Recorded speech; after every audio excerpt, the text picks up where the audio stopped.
মালিক challenge কইরা বলেন জালিকাল কিতাব লা রাইবা ফি, এর ভিতরে কোনো ভুল সন্দেহ বলতে কিছু নাই। এ বড় লোক আমার বাবারা, হে ক্ষমতা সম্পন্ন আমার বাবারা, আমাদের উপরে কোনো রাগ কইরা লাভ নাই, আমাদেরকে মারলেও কোনো লাভ নাই। কারণ বারান তোমার কবরে তুমি যাবা, আমার কবরে কিন্তু আমি যাব। তোমার কবরের প্রশ্নের উত্তর তুমি দিবা, আমার কবরের প্রশ্নের উত্তর আমি দেব।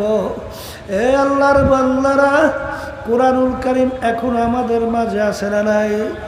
চ্যালেঞ্জের আয়াতগুলো এখনো আছে না নাই? বাজান শুধু এখানে যারা আছেন তাই না, তামাম দুনিয়ার সমস্ত মানুষ, সমস্ত মাখলুকাত সবাই একত্রিত হইয়া যদি কোরআনুল কারীম